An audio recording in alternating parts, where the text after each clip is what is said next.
আচ্ছা, এবার আমরা চাইলেও কি নবীদের বাবা হইতে পারবো? নবীদের বাবা কেউ হইতে পারবো? কিন্তু আমরা যদি বাস্তবে নবীদের বাবা হইতাম কতটা গর্ব করতাম, তাই না? কিন্তু চাইলেই তো নবীদের বাবা হইতে পারবো না।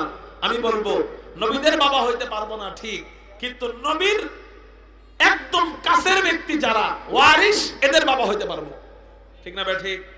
নবীর একদম কাছের যারা, এরা উলামায়ে কেরাম, আমি চাইলেই আমি আলেমের বাবা হইতে পারবো, চাইলেই আমি হাফেজের বাবা হইতে পারবো, চাইলেই আলেমার বাবা হইতে পারবো, মা হইতে পারবো, চাইলেই হাফেজ হাফেজার মা হইতে পারবে আমাদের মা বোনরা। ঠিক না ভাই? ঠিক। মুহতারাম হাজিরিন, তাইলে আমি নবীর ওয়ারিসের বাবা হইলাম মানে আমি কেমন যেন নবীজির আত্মীয় হয়ে গেলাম। কার আত্মীয় হয়ে গেলাম? নবীজির আত্মীয় হয়ে গেলাম। আল্লাহ কয় এই ছেলের বাবা হইতে পারি নাই, আমি কি হইছে? কয় এই ছেলের শ্বশুর হইছি, এইজন্য ছেলের বাপ আমার এখন বিয়েই। ঠিক না ভাই? ঠিক।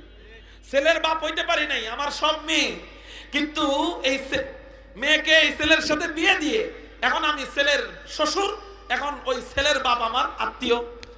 আপনি নবীর বাপ হইতে পারেন নাই বা নবীর সন্তান হইতে পারেন নাই, তো কি হইছে?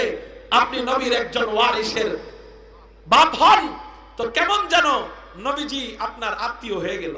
সুবহানাল্লাহ বলেন না?